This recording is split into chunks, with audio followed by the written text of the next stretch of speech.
بسم الله الرحمن الرحيم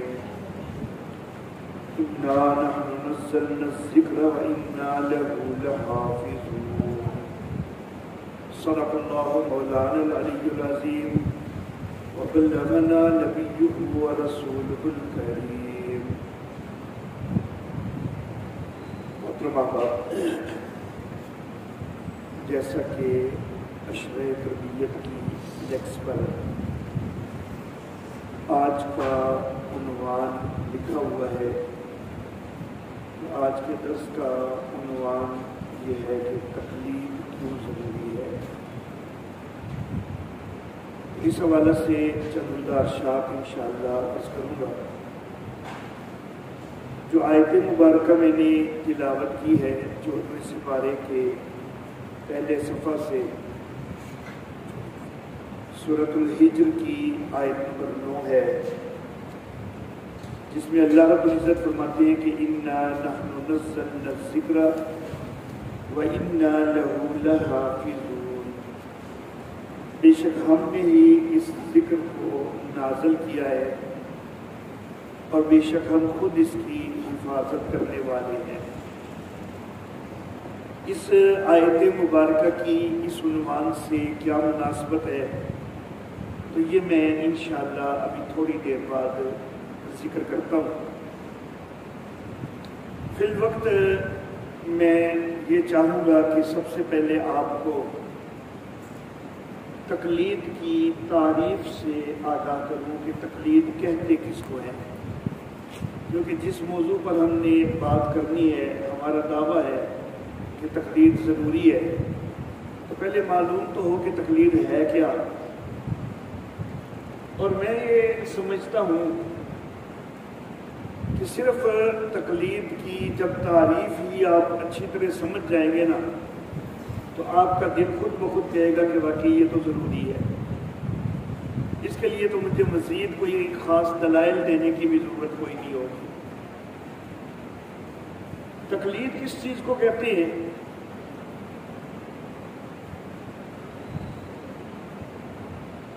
میرے محترم احباب،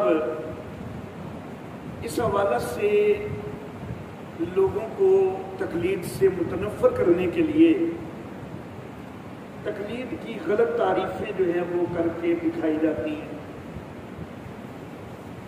لیکن بھائی تقلید ہم کرتے ہیں نا، ہمارا دعویٰ ہے کہ ہم تقلید کرتے ہیں.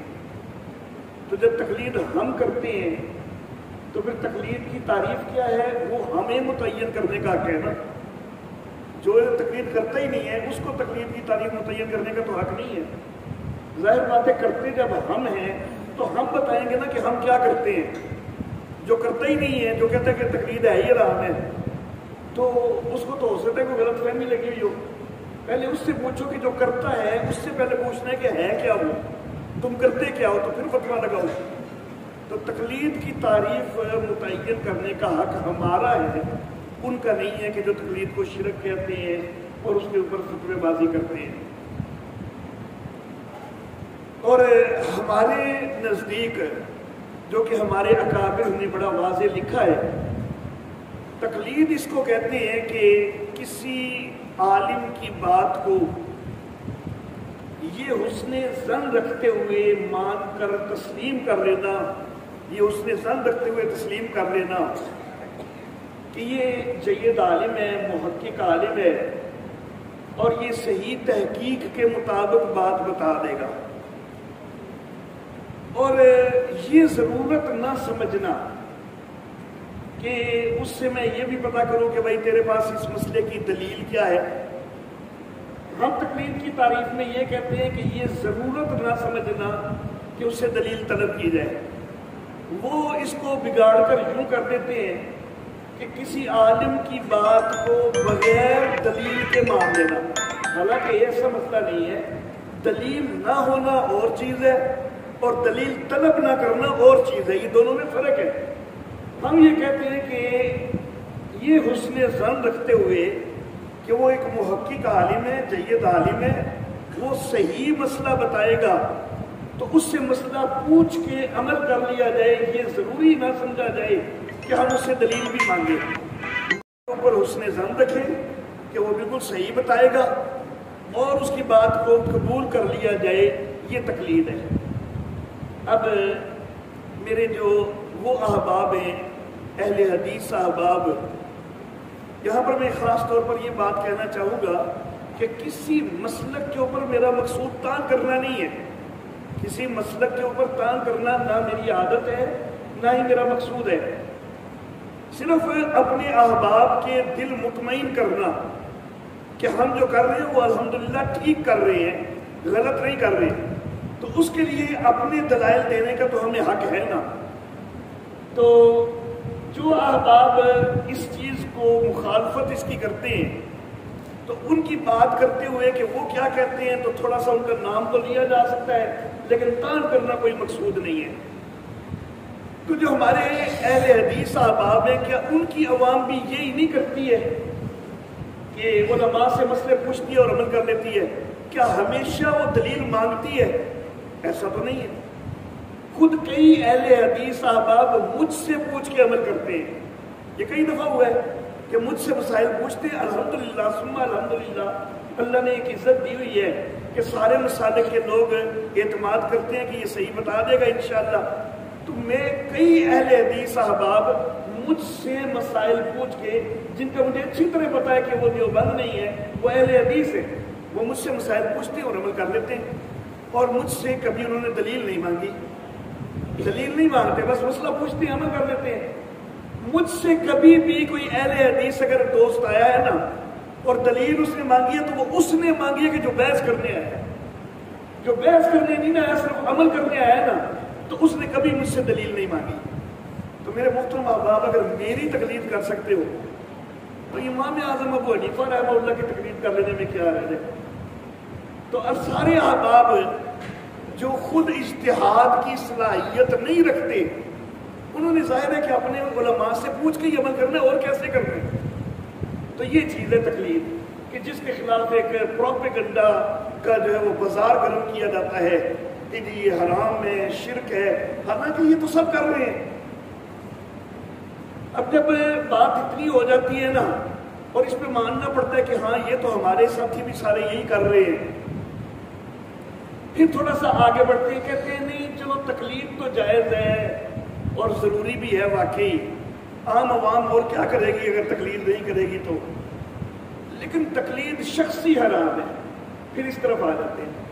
میں کہتا ہوں میں تقلید شخصی کی بھی تعریف آپ احباب کے سامنے کر دیتا ہوں، تو وہ بھی آپ دیکھ لیجئے گا کہ وہ حرام ہے کہ حلال ہے۔ تقلید شخصی کے حوالے سے بھی غلط پروپیگنڈا کیا جاتا ہے، اس کی بھی تعریف غلط بتائی جاتی ہے۔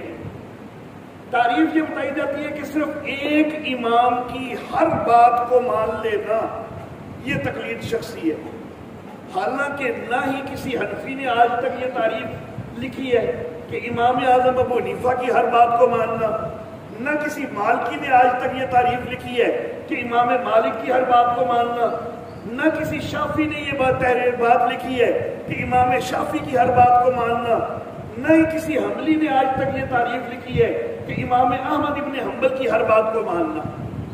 ہم نے، ہمارے اکابر نے یہ تعریف کسی جگہ پر نہیں لکھی کہ صرف ایک امام کی ہر بات ماننا، بلکہ تعریف ہمارے اکابر تقلید شخصی کی یہ لکھتے ہیں کہ ایک مسلک کے جو مفتہ بہا مسائل ہیں، یعنی ایک مسلک کا ہر وہ فتویٰ، ہر وہ مسئلہ کہ جس کے اوپر اس مسلک نے فتویٰ دیا ہوا ہے، اس فتوے کو مان لینا، اپنے مسلک کے ہر فتوے کو ماننا، یہ تقلید شخصی ہوتی ہے۔ تو جو میرے اہل حدیث احباب ہیں، کیا وہ بھی اپنے مسلک کے ہر فتوے کو نہیں مانتے؟ وہ بھی تو یہی کرتے ہیں نا۔ ان کے مسلک نے فتویٰ دیا کہ رفع دین 4 مقامات پہ کرنا ہے، تو سارے اہل حدیث 4 مقامات پہ کر رہے ہیں۔ ان کے مسلک نے فتویٰ دیا آمین اونچی کہنی ہے، سارے اہل حدیث احباب کہہ رہے ہیں۔ ان کے مسلک نے فتویٰ دیا کہ نماز کے اندر پاؤں جو ہے وہ کھلے رکھنے ہیں اور دوسرے کے پاؤں سے پاؤں ملانا ہے، سارے اسی پہ عمل کر رہے ہیں۔ تو جو ان کے علماء نے فتویٰ دیا اسی کے اوپر عمل کر رہے ہیں نا۔ کوئی اہل حدیث ہے کہ جو یہ کہتا ہو کہ نہیں میں نے تقلید شخصی نہیں کرنی تو میں کوئی مسئلہ دیوبندیوں کا لے لیتا ہوں، کوئی اپنا لے لیتا ہوں؟ ایسا نہیں کرتے۔ بلکہ اپنے مسلک کے ہر فتوے پر عمل کرتے ہیں، اور یہی تو وہی تقلید شخصی ہوتی ہے۔ اور میں یہ عرض کرنا چاہوں گا کہ کرنی ہی تقلید شخصی ہے، تقلید شخصی ہی جائز ہے، غیر شخصی جائز ہی نہیں۔ کیوں غیر شخصی کیا ہے؟ غیر شخصی یہ ہے کہ کوئی بات ایک مسلک کی لے لی، کوئی دوسرے کی لے لی، کوئی تیسرے کی لے لی۔ بھائی تیرے اپنے اندر جب اجتہاد کی صلاحیت ہے کوئی نہیں، پھر تو ایک بات ادھر کی پسند کر رہے ہے، دوسری ادھر کی پسند کر رہا ہے، تیسری ادھر کی پسند کر رہا ہے، تو کر کیا رہا ہے کہ جو تیری خواہش نفس کہہ رہی ہے، یہ تو خواہش نفس کی پیروی ہو رہی ہے نا۔ ایک مسئلہ ادھر سے اچھا لگ گیا تو وہ لے لیا، دوسرا ادھر سے اچھا لگ گیا۔ یا تو اجتہاد کی صلاحیت رکھتا ہو نا، تو پھر تو ہم کہیں کہ تو تقلید شخصی نہ کر، تو خود سوچ اجتہاد کر۔ لیکن جو بندہ اجتہاد کی صلاحیت نہیں رکھتا، وہ ایک مسئلہ ایک جگہ سے لے رہا ہے، دوسرا دوسری طرف سے لے رہا ہے، تیسرا تیسرے فریق سے لے رہا ہے، تو وہ تو خواہش نفس کی پیروی کر رہا ہے، اور خواہش نفس کی پیروی کرنا تو حرام ہوتی ہے۔ تو اس لیے بھائی جب بھی تقلید کرنی ہے، تقلید شخصی ہی کرنی ہے، کہ کسی ایک مسلک کو ترجیح دے دیں کہ بھئی ہمارے نزدیک یہ زیادہ بہتر ہے۔ اور انشاءاللہ اگلا جو درس ہمارا ہے وہ لکھا ہوا ہے اس کا عنوان کہ مسلک احناف ہی کیوں، تو انشاءاللہ میں دلائل سے ثابت کروں گا کہ یہی مسلک قابل ترجیح ہے۔ تو بھائی ایک مسلک کے ہر فتوے کو ماننا، اب یہاں پر صرف ایک چھوٹی سی بات یہ ہے کہ ہمارے جو قدیم فقہا ہیں، ہمارے جو اکابر ہیں، ان کو کبھی یہ تصور نہیں تھا کہ کوئی ایسا مسلک بھی ہوگا کہ جو کسی امام سے منسوب نہیں ہوگا۔ تو اس لیے انہوں نے تقلید شخصی کی تعریف میں امام کا لفظ بھی ساتھ لگا دیا کہ ایک امام کی طرف جو مسلک منسوب ہے اس مسلک کی ہر بات کو ماننا۔ انہوں نے لفظ یہ لکھ دیا کہ امام ابو حنیفہ کی طرف جو مسلک منسوب ہے تو حنفی وہ ہے کہ جو ساری حنفیوں کے فتوے پہ عمل کریں گے، لیکن یہ نہیں کہا کہ امام ابو حنیفہ کی ہی ہر بات کو ماننا۔ ہم حنفی ہیں، اور ابھی یہ اسی جمعہ کے روز بھی بات ہوئی، جمعہ کے روز بات ہوئی کہ جمعہ کی سنتیں بعد والی جو ہیں وہ مؤکدہ کتنی ہیں۔ امام ابو حنیفہ 4 مؤکدہ کہتے ہیں، 6 مؤکدہ نہیں کہتے۔ اب اگر ہم ہر بات امام ابو حنیفہ کی ہی مانتے تو ہم 6 مؤکدہ نہ کہتے، لیکن یہ امام ابو یوسف کا قول ہے کہ 6 مؤکدہ ہیں اور ہم اس کو مانتے ہیں، تو گویا کہ ہم امام ابو حنیفہ کی ہی ہر بات کو نہیں مانتے، بلکہ جس کے اوپر ہمارے علماء نے فتویٰ دیا، امام ابو حنیفہ بھی کہتے ہیں کہ 4 مؤکدہ ہیں، امام محمد بھی کہتے ہیں کہ 4 مؤکدہ ہیں، یہ بھی دونوں حنفی امام ہیں، لیکن امام ابو یوسف کہتے ہیں کہ 6 مؤکدہ ہیں، اور ہمارا حنفیوں کا فتویٰ امام ابو یوسف کے قول پر ہے۔ تو کبھی ہمارا فتویٰ امام ابو حنیفہ کے قول پہ ہوتا ہے، کبھی امام ابو یوسف کے قول پہ ہوتا ہے، کبھی امام محمد کے قول پہ ہوتا ہے، کبھی امام زفر کے قول پہ ہوتا ہے۔ چلو یہ سارے تو حنفی اور امام ہیں نا، ہمارا فتویٰ تو کبھی امام مالک کے قول پر بھی ہوتا ہے، امام شافعی کے قول پر بھی کئی دفعہ ہمارا فتویٰ ہوتا ہے۔ مثال کے طور پر اگر ایک عورت کا خامد گم ہو گیا ہے تو اب کتنا عرصہ تلاش کرے کہ اس کے بعد پھر وہ عورت دوسری شادی کر سکتی ہے۔ اب حنفی امام ابو حنیفہ وہ تو کہتے ہیں 90 سال انتظار کرے، امام ابو حنیفہ وہ کہتے ہیں 90 سال، بے شک وہ خود پہلے بھی 70 سال کی بوڑھی ہو تو 90 سال اور انتظار کرے، اگر نہیں ملتا خامد تو پھر دوسری شادی کر سکتی ہے۔ امام ابو حنیفہ تو یہ کہتے ہیں، لیکن ہمارا فتویٰ کس پر ہے؟ امام مالک کے قول پر ہے۔ امام مالک کہتے ہیں عدالت کے اندر جس وقت وہ معاملہ اٹھایا گیا ہے، عدالت کے اندر باقاعدہ تحقیق کے لیے پیش کیا گیا ہے، پھر عدالتی تحقیق شروع ہو، 4 سال تک کوئی اطلاع نہ ملے تو عدالت فیصلہ کر دے گی کہ خامد اس کا فوت ہو گیا ہے، بے شک حقیقت میں وہ کہیں زندہ ہی ہو، لیکن کوئی اطلاع نہیں ملی اس کی، عدالت اس کی فوت شدگی کا فیصلہ کر دے گی، اور عدالت کے فیصلے کے بعد 4 ماہ 10 دن وہ عدت گزارے گی اور دوسرا نکاح کر سکتی ہے۔ اب یہاں پر ہم نے کسی حنفی امام کے قول پر فتویٰ نہیں دیا، امام مالک کے قول پر ہمارا حنفیوں کا فتویٰ ہے اور سارے حنفیوں کا فتویٰ ہے۔ تو یہ کہنا کہ صرف ایک امام کی ہر بات ماننا یہ حنفیت ہے، یہ نہیں ہے، بلکہ حنفیت یہ ہے کہ حنفی علماء کا جس مسئلے پہ جو فتویٰ ہے اس فتوے پہ عمل کرنا، خواہ وہ فتویٰ امام ابو حنیفہ کے قول پر ہے یا کسی اور کے قول پر ہے۔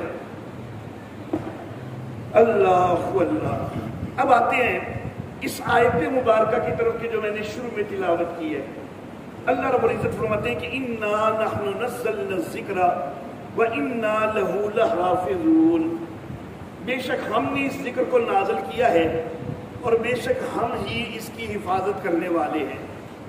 اب یہ اس ذکر کی حفاظت کا ذمہ، قرآن کی حفاظت کا ذمہ اللہ رب العزت نے خود لیا ہے، لیکن اللہ رب العزت جو چیز اپنے ذمے لیتے ہیں نا، عام طور پر دنیاوی لحاظ سے اس کے لیے کوئی نہ کوئی اسباب اللہ مہیا کرتے ہیں، اور ان اسباب کے ذریعے قرآن حکیم کی حفاظت کے لیے بھی اللہ نے کئی اسباب بنائے ہیں، اور ان اسباب کے ذریعے حفاظت ہو رہی ہے۔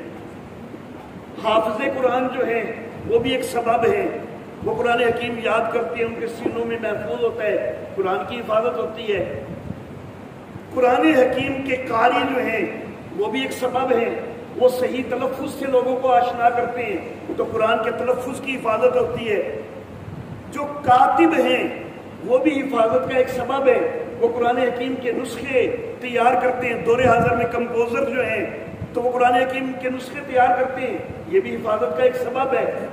اہل حق علماء جو ہیں تو وہ بھی حفاظت کا ایک سبب ہے کہ لوگ اگر کوئی غلط تعویلیں کرتے ہیں تو وہ ان کو ختم کر کے صحیح مفہوم قرآن کا بتاتے ہیں تو وہ معنی کی حفاظت کرتے ہیں۔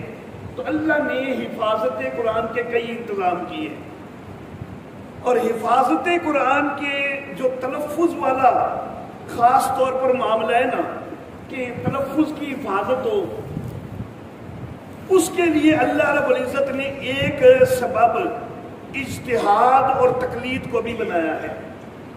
کیسے بنایا ہے؟ نبی اکرم صلی اللہ علیہ وآلہ وسلم کے دور میں قرآن حکیم کسی ایک گھر میں بھی اکٹھا ایک جلد کے اندر موجود نہیں تھا۔ خود نبی اکرم صلی اللہ علیہ وسلم کے اپنے گھر میں بھی قرآن حکیم پورا موجود ہو یہ بالکل نہیں ہے۔ کوئی حصہ قرآن حکیم کا ایک صحابی کے گھر ہے، کوئی دوسرے صحابی کے گھر ہے، کوئی تیسرے صحابی کے گھر ہے۔ نبی اکرم صلی اللہ علیہ وآلہ وسلم نے یہ کہیں نہیں فرمایا تھا کہ میری وفات کے بعد اس کو ایک جلد میں جمع کر لینا۔ اتفاق ہے کہ نبی صلی اللہ علیہ وسلم نے کہیں نہیں فرمایا، خود قرآن میں بھی یہ کہیں نہیں آیا کہ اس کو کتابی شکل میں جمع کرنا چاہیے۔ نبی اکرم صلی اللہ علیہ وسلم کے دور میں اس کو ایک کتاب کی شکل میں جمع کرنا ممکن نہیں تھا۔ کیوں ممکن نہیں تھا؟ اس لیے کہ اس کے نزول کی ترتیب اور تلاوت کی ترتیب میں فرق ہے۔ نزول کے لحاظ سے آپ جانتے ہیں کہ سب سے پہلی وہی کون سی نازل ہوئی؟ اقرا بسم ربک الذی خلق، لیکن کیا وہ قرآن کی ابتدا میں ہے؟ وہ تو آخری سپارے میں ہے، اور قرآن کی ابتدا تو ہو رہی ہے الحمدللہ رب العالمین سے۔ تو نزول کی ترتیب اور ہے، تلاوت کی ترتیب اور ہے۔ اور کئی دفعہ یوں بھی ہوتا ہے کہ ایک آیت نازل ہوئی ہے اور وہ بالکل آخر کی بجائے کہیں درمیان میں لگنے والی ہے، کہیں شروع میں لگنے والی ہے۔ اب نبی صلی اللہ علیہ وسلم کے دور میں اگر کتاب ایک شکل مرتب کر لی جاتی اور پھر کوئی آیت نازل ہوتی جو درمیان میں کہیں لگنے والی ہے تو پھر اس مرتب نسخے کو ختم کر کے درمیان میں وہ لگا کے دوبارہ جلد کی جاتی۔ اگلے دن پھر کوئی اور آیت نازل ہوتی جو پھر کسی اور درمیان کے مقام کی ہوتی، پھر اس جلد کو کھیڑا جاتا، پھر اس میں وہ آیت لگائی جاتی، پھر جلد مرتب کی جاتی، پھر اگلی آیت نازل ہو جاتی۔ تو نبی اکرم صلی اللہ علیہ وسلم کی زندگی کے چونکہ آخری لمحے تک بھی یہ امکان موجود تھا کہ کسی وقت بھی کوئی اور آیت نازل ہو سکتی ہے جو کہیں بھی درمیان میں بھی لگنے والی ہو سکتی ہے، کیونکہ جبریل امین ساتھ ساتھ آ کے بتا دیتے تھے کہ یہ آیت جو نازل ہوئی ہے یا یہ آیتیں جو نازل ہوئی ہیں یا یہ سورت جو نازل ہوئی ہے اس کو فلاں جگہ پہ رکھنا ہے۔ تو چونکہ آخری لمحے تک بھی نئی وحی کا امکان تھا تو نبی اکرم صلی اللہ علیہ وسلم کے دور میں ایک جلد میں مرتب کرنا ممکن نہیں تھا۔ اب ہوا یہ، مسیلمہ کذاب کے خلاف لڑائی ہو گئی، جنگ ہو گئی، جس میں کئی صحابہ کرام شہید ہو گئے۔ ان شہید صحابہ کرام میں 70 صحابہ وہ تھے کہ جو حافظ قرآن تھے. اب ایک جنگ کے اندر 70 حافظ قرآن شہید ہو گئے. حضرت عمر فاروق رضی اللہ تعالیٰ عنہ نے خیال کیا کہ حفاظت قرآن کا یہ ایک سبب تھے، تو حفاظت قرآن کا یہ سبب اگر ختم ہو گیا تو کل کو قرآن حکیم وہ محفوظ نہیں رہے گا. تو اللہ نے یہ تو فرمایا کہ یہ اس کی حفاظت ہونی ہے. اب حفاظت تو اس کی لازمی ہے. تو حضرت عمر فاروق نے سمجھا، انہوں نے اجتہاد کیا کہ اس کی حفاظت ہونی چاہیے. تو اس کا ایک سبب یہ ہو سکتا ہے کہ اس کو ایک جلد میں جمع کر لینا چاہیے. حضرت عمر فاروق نے یہ تجویز اپنا اجتہاد کر کے یہ تجویز حضرت ابوبکر صدیق کو پیش کی. حضرت ابوبکر صدیق رضی اللہ تعالیٰ عنہ نے ابتدا میں یہ کہا کہ جو کام اللہ کے نبی نے نہیں کیا وہ میں کیسے کروں. لیکن حضرت عمر فاروق نے کہا کہ واللہ ھذا واللہ خیر، اللہ کی قسم یہ بہتر کام ہے، یہ آپ کو کرنا چاہیے. کیونکہ حضرت عمر فاروق کا اجتہاد کہہ رہا تھا کہ یہ حفاظت کا ایک سبب ہے. وہ اس آیت سے استدلال کر رہے تھے. واضح تو قرآن میں کہیں نہیں لکھا تھا کہ اس کو ایک کتاب میں جمع کرنا، لیکن اس آیت سے استدلال تو ہو رہا تھا. حضرت عمر فاروق نے یہ استدلال کیا، اجتہاد کیا. تو حضرت ابوبکر صدیق نے ابتدا میں منع کیا، لیکن پھر بعد میں حضرت ابوبکر صدیق بھی قائل ہو گئے. گویا کہ حضرت ابوبکر صدیق نے حضرت عمر فاروق کے اجتہاد پر تقلید کر لی. اور پھر صحابہ کرام باقی سارے انہوں نے بھی اسی اجتہاد کو تسلیم کیا اور ایک جلد میں قرآن جمع کیا گیا.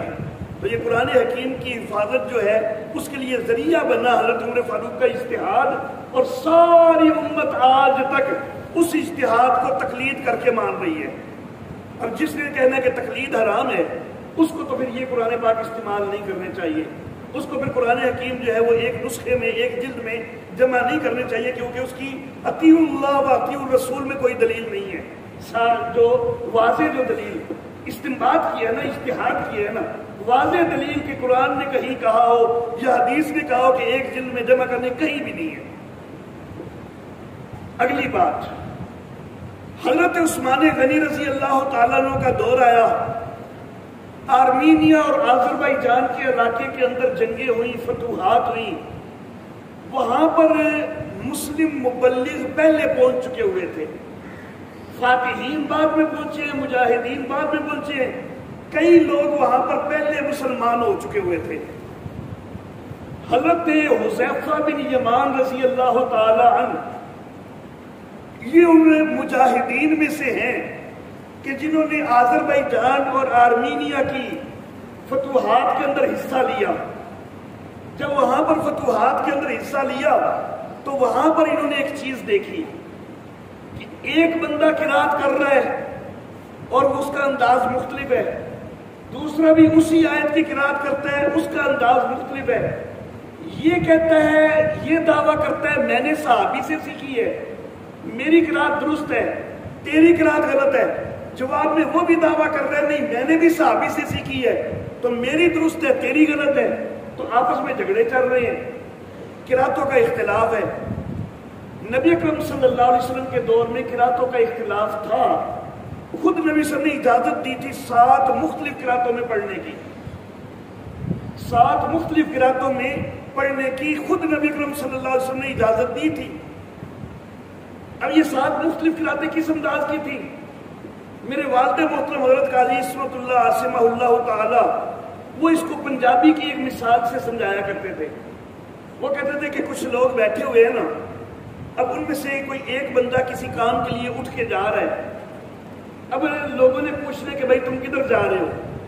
اب پنجابی کے اندر ایک پوچھتا ہے کتنے جا رہے ہو، دوسرا پوچھتا ہے کدائی جاتے پہ ہو، تیسرا پوچھتا ہے کتنے بہندے پہ ہو.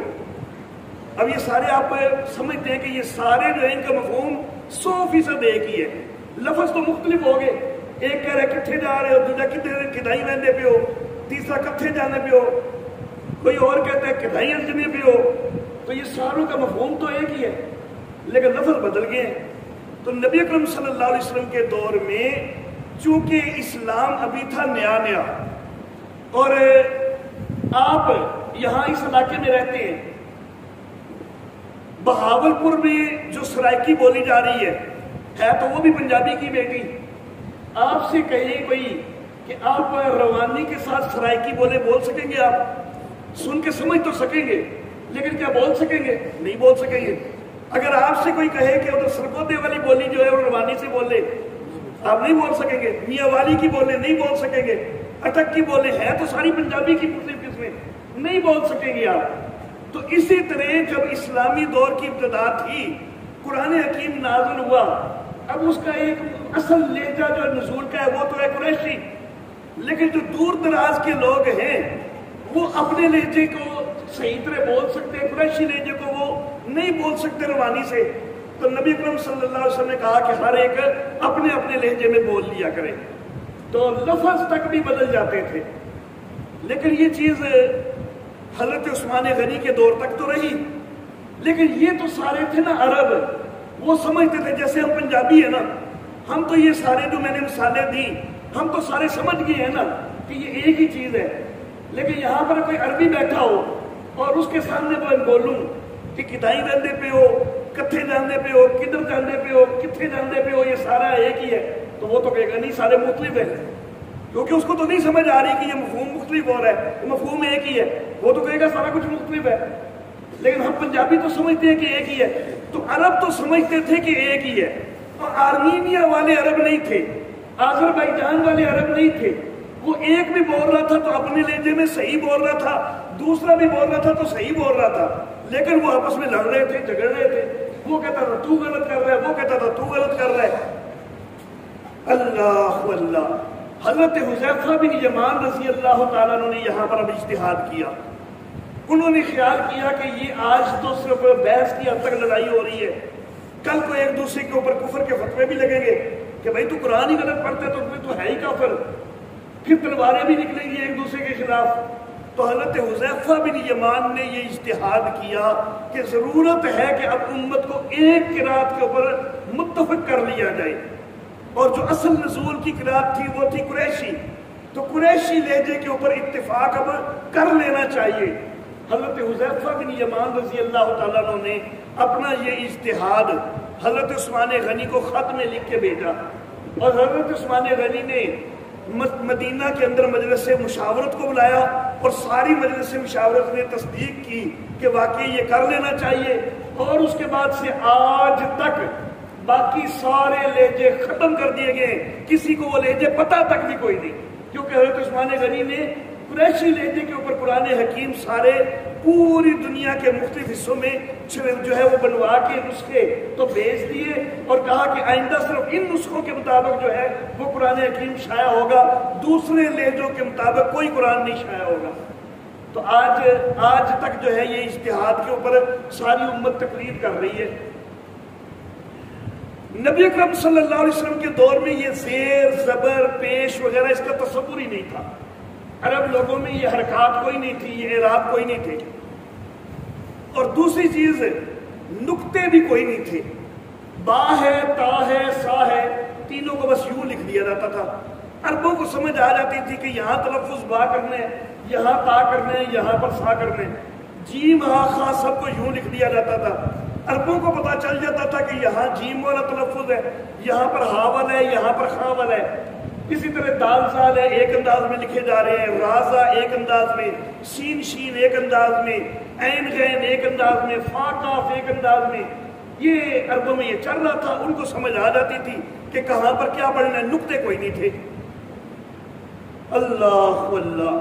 سب سے پہلے حضرت امیر معاویہ رضی اللہ تعالیٰ عنہ نے یہ اجتہاد کیا کہ جب غیر عرب علاقوں کے اندر اب قرآن پہنچ گیا ہے تو ان کو تو سمجھ نہیں آتی حرکات کی، اعراب کی.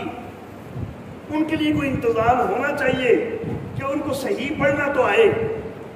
تو حضرت امیر معاویہ رضی اللہ تعالیٰ عنہ نے ابو الاسد الدولی کو حکم دیا کہ تم اس کے لیے، وہ ایک بڑا عالم تھا، کہ تم اس کے لیے کوئی طریقہ جو ہے وہ نکال لو کہ لوگوں کو اعراب کی سمجھ آ جائے. نقطوں کی ابھی بات نہیں ہوئی، ابھی اعراب کی بات ہوئی. ابو الاسد الدولی نے اعراب لگائے، لیکن وہ اعراب یہ زبر زیر پیش شد مد یہ نہیں تھے. وہ اعراب اس میں نقطوں کی شکل میں لگائے گئے. یہ حضرت امیر معاویہ کے دور میں کام ہوا. بہرحال کچھ عرصہ یہ چلتا رہا معاملہ. حجاج ابن یوسف نے ایک اور اجتہاد کیا. اس کے دور میں یہ اجتہاد ہوا کہ حروف کی بھی الگ الگ پہچان ہونی چاہیے. با کیا ہے، تا کدھر ہے، سا کدھر ہے، ان کی الگ الگ وضاحت ہونی چاہیے. جیم ہا خا کی الگ الگ پہچان ہونی چاہیے. اس نے نصر بن عاصم اور یحییٰ بن یامر 2 بندوں کی ڈیوٹی لگائی کہ تم یہ حروف کی الگ الگ پہچان کا کوئی انتظام کرو. اب ابو الاسد الدولی نے نقطوں کی شکل میں اعراب لگائے ہوئے تھے، انہوں نے حروف کی پہچان کے لیے بھی نقطے ہی لگائے. لیکن اب کیا پتہ چلے گا کہ یہ والا نقطہ اعراب کا ہے یا یہ والا نقطہ حرف کی پہچان کا ہے. اس کے لیے یہ انتظام کیا گیا کہ جو حروف کی پہچان کے نقطے تھے نا، وہ اسی رنگ میں لگائے جاتے جس رنگ میں عبارت لکھی جاتی، اور جو اعراب والے نقطے تھے نا وہ کسی دوسرے رنگ میں لگائے جاتے.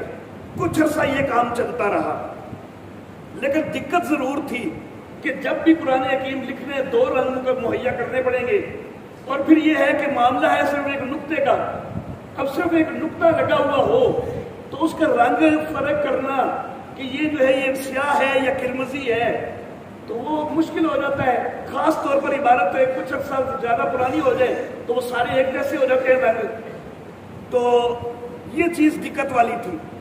عباسی دور کے اندر خلیل بن احمد اس نے پھر اجتہاد کیا کہ اعراب کے لیے کوئی الگ چیز متعارف ہونی چاہیے. تو عباسی دور میں خلیل بن احمد نحوی نے یہ زبر، زیر، پیش، شد، مد، کھڑی زبر، کھڑی زیر، الٹا پیش وغیرہ یہ سارے اس نے ایجاد کیے. اس سے پہلے عربوں میں اس کا کوئی تصور نہیں تھا. اب یہ سارے لگائے جا رہے ہیں. اب یہ سارا کچھ کس طرح ہو رہا ہے؟ اجتہاد اور تقلید سے. سارا امت نے تقلید سے مانا ہوا ہے. اگر تقلید حرام ہے نا تو اپنے گھروں کے اندر ایسے قرآن حکیم رکھو کہ جن پر نہ اعراب لگے ہوں نہ نقطے لگے ہوئے ہوں. تقلید جو حرام ہے تمہارے نزدیک، یہ سارا کچھ تو ہو رہا ہے تقلید سے. اللہ اللہ. رموز اوقاف جو ہوتے ہیں، آپ نے لکھا ہے دیکھا ہوگا، چھوٹا سا تا لکھا ہوتا ہے، جیم لکھا ہوتا ہے تاکہ پتہ چلے کہ کہاں سے ملا کے پڑھنے، کہاں پہ ٹھہرنے. یہ بھی نبی اکرم صلی اللہ علیہ وسلم کے دور میں نہیں تھے. بعد میں کسی بزرگ نے خیال کیا کہ عام آدمیوں کو نہیں پتہ چلتا کہاں سے ملا کے پڑھنے، کہاں وقفہ کرنے، کہاں سکتہ کرنے. تو کسی بزرگ نے یہ رموز اوقاف متعارف کروا دیے. اب یہ رموز اوقاف آج تک چل رہے ہیں. تاریخ میں اتفاقاً اس بزرگ کا نام بھی محفوظ کوئی نہیں کہ جس نے یہ اجتہاد کیا ہے، لیکن اس کی ہم تقلید کر رہے ہیں اور یہ رموز اوقاف لگے ہوئے ہیں. نبی اکرم صلی اللہ علیہ وسلم کے دور میں سورت اور آیت یہ تقسیم موجود ہے. سپارے کا کوئی تصور نبی وسلم کے دور میں کوئی نہیں ہے. کوئی سپارہ نبی وسلم کے دور میں تصور نہیں. رکوع کا کوئی تصور نبی وسلم کے دور میں نہیں ہے. کسی بزرگ نے جس کا نام بھی ہمیں کوئی پتہ نہیں، تاریخ میں اس کا نام محفوظ نہیں، یہ خیال کیا کہ اگر 1 مہینے کے اندر پڑھنا ہو تو روزانہ کتنا کتنا پڑھیں. تو اس نے 30 نشانات لگا دیے اور وہ آج تک 30 سپارے بنے ہوئے ہیں اور ہم اجتہاد اس کے اجتہاد کو تقلید کر کے مانے جا رہے ہیں. رکوع کے لیے بھی کسی بزرگ نے جس کا نام محفوظ کوئی نہیں تاریخ میں، اس نے یہ خیال کیا کہ ایک بندہ جو غیر عرب ہے وہ قرات کر رہا ہے، اس کو کسی کام کے لیے اٹھنا پڑتا ہے. یہ ظاہر بات ہے کہ سارا قرآن ایک دن میں تو پڑھنا نہیں ہے، کہیں نہ کہیں تو رکنا ہے. تو اس کو پتہ کیسے چلے کہ کہاں رکنا مناسب ہے، کہاں نہیں مناسب.